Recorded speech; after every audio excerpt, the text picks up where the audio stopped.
Excel Techno School, Guruvayanakeರೆ, Venuru. Admission open now. Yes, sir. ಹಾಗೇರೆಯವರು Jana Gana Mana ಬ್ರಿಟಿಷರ ಸ್ವಾಗತಕ್ಕಾಗಿ ಬರೆದದ್ದು ನೋಡಿ. ರಾಷ್ಟ್ರಗೀತೆ ಆಗಬೇಕು ಅಂತ ನಾನು ಯಾವಾಗಲೂ ಕೂಡ ಹೇಳ್ತೀನಿ, RSS ಅವರಿಗೆ ಗೊತ್ತಿಲ್ಲ.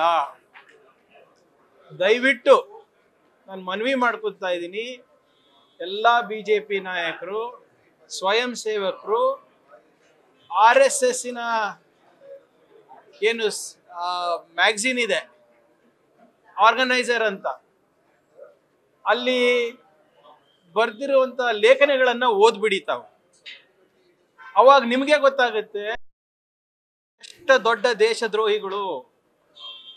ನಿಮ್ಮ ಇತಿಹಾಸ ನಿಮ್ಗೆ ತಿಳಿಯುತ್ತೆ. ನೀವು ಸಂವಿಧಾನಕ್ಕೂ ಗೌರವ ಕೊಟ್ಟಿಲ್ಲ, ನಮ್ಮ ರಾಷ್ಟ್ರ ಧ್ವಜಕ್ಕೂ ಗೌರವ ಕೊಟ್ಟಿಲ್ಲ, ಮತ್ತೆ ನಮ್ಮ ರಾಷ್ಟ್ರಗೀತೆಗೂ ಕೂಡ ನೀವು ಗೌರವ ಕೊಟ್ಟಿಲ್ಲ. ಇದೇನಿದು ಬ್ರಿಟಿಷರ್ದಿದೆ, ಏನು ಕಿಂಗ್ ಜಾರ್ಜ್ಗೋಸ್ಕರ ಮಾಡಿದ್ದಾರೆ ಅಂದ್ಬಿಟ್ಟು ಇವ್ರು ಹೇಳ್ತಾ ಇದಾರಲ್ಲ, ಇದೆಲ್ಲಾನು ಕೂಡ ಅವರ ಇತಿಹಾಸ, ಅವ್ರು ಸೃಷ್ಟಿಸಿದಂತ ಇತಿಹಾಸ. ರವೀಂದ್ರನಾಥ್ ಟ್ಯಾಗೋರ್ ಅವರು 2 ಸರಿ 1939ರಲ್ಲೇ ಇದ್ರ ಬಗ್ಗೆ ಹೇಳಿದ್ರು. ಇದು ನಮ್ಮ ದೇಶದಕ್ಕೋಸ್ಕರ ಬರ್ದಿರೋದೇ ಹೊರತು it is not for king George 5, 4 R any other George ಅಂತಾನೆ ಅವ್ರು ಸ್ಟೇಟ್ಮೆಂಟ್ ಕೊಟ್ಟಿದ್ರು. ಇವ್ರು ಓದಲ್ಲ, ಮಾಡಲ್ಲ, ಬರೇ ಇವರು ಏನು ವಾಟ್ಸ್ಆ್ಯಪ್ ಅಲ್ಲಿ ಬರುತ್ತೆ, ಫೇಸ್ಬುಕ್ ಅಲ್ಲಿ ಬರುತ್ತೆ, ಅಲ್ಲೇನು ಒಂದು ಸುಳ್ಳಿನ ಕಾರ್ಖಾನೆ ನಡೆಸಿದಾರಲ್ಲ ಈ ಶಾಖೆಗಳಲ್ಲಿ ಅಥವಾ ಈ ಕೇಶವ ಕೃಪಗಳಲ್ಲಿ, ಅದನ್ನೇ ಬಂದು ಇವ್ರ ಇತಿಹಾಸ ಅನ್ಕೊಂಡಿದ್ದಾರೆ. ಇಲ್ಲಿವರೆಗೂ ಕೂಡ ನಾವು ಅವರಿಗೆ ಏನು ಪ್ರಶ್ನೆಗಳು ಕೇಳಿದೀವಿ, ಇವೆಲ್ಲಾನು ಕೂಡ ಅವರ ಮ್ಯಾಗಝೀನ್ ನಲ್ಲಿ, ಅವರ ಹಿರಿಯರ ಲೇಖನಗಳಲ್ಲಿ ಇದೆ. ದಯವಿಟ್ಟು ಲೇಖನೆ ಓದಿ, ನಿಮ್ಮ ಹೆಗ್ಡೆವಾರ ಅವ್ರ ಲೇಖನೆ ಓದಿ, ನಿಮ್ಮ ಆರ್ಗನೈಸರ್ ಲೇಖನಗಳು ಓದ್ಬಿಡ್ಲಿ. ನಿಮಗೆ ಗೊತ್ತಾಗುತ್ತೆ, ನಿಮಗೆ ನಾಚಿಕೆ ಬರುತ್ತೆ ನೀವು ಯಾವ ರೀತಿ ನೀವು ನಡ್ಕೊಂಡಿದ್ದೀರಾ ಇತಿಹಾಸದಲ್ಲಿ ಅಂತ. Thank you.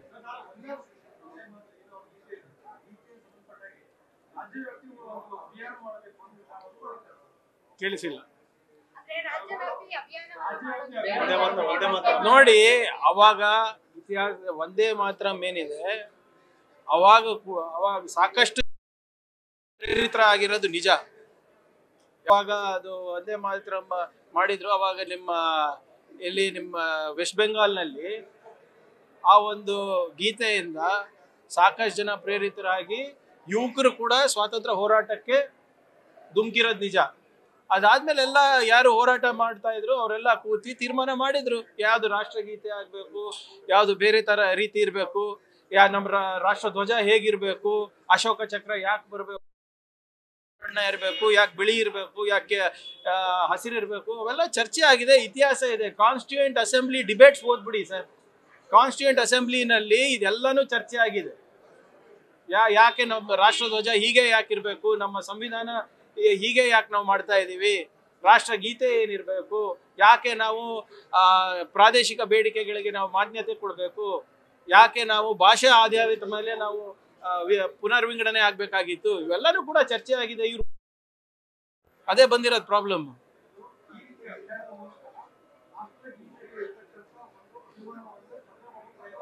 ನೋಡಿ, ಜನರಿಗೆ ಜನಗಣಮನ ಬಗ್ಗೆನೂ ಅಭಿಮಾನ ಇದೆ, ಒಂದೇ ಮಾತರಂ ಬಗ್ಗೆನೂ ಅಭಿಮಾನ ಇದೆ. RSS ಅವರಿಗಿಲ್ಲ ಅಷ್ಟೇ. ಇದು ನಾನು ಹೇಳ್ತಾ ಇದ್ದೀನಲ್ಲ, ಇವರು ಸಂವಿಧಾನವನ್ನ ತಿರಸ್ಕಾರ ಮಾಡಿ ಮನುಸ್ಮೃತಿ ತಂದು ಅಂತ ಹೇಳಿದವರು. ಈ ಏನು ನಮ್ಮ ತ್ರಿವರ್ಣ ಏನಿದ್ರೆ ನಮ್ಮ ರಾಷ್ಟ್ರ ಧ್ವಜಕ್ಕೆ ಅಪಶಕುನ ಅಂತ ಹೇಳಿದ್ರು ಇವರು. ಇದೇ RSS. ನನ್ನ ಮಾತು ಕೇಳಬೇಡಿ ಸರ್, ದಯವಿಟ್ಟು ಅವರ ಇತಿಹಾಸ ಓದ್ಕೊಂಡ್ರೆ ಸಾಕಾಗಿದೆ, ಅವರೇ ತಿಳ್ಕೊಂಡ್ರೆ ಸಾಕಾಗಿದೆ ಇವತ್ತು. Thank you. ನ್ಯೂಸ್ ಫಸ್ಟ್, ನಿರ್ಭೀತಿಯಿಂದ ನಿಮ್ಮ ಪರವಾಗಿ.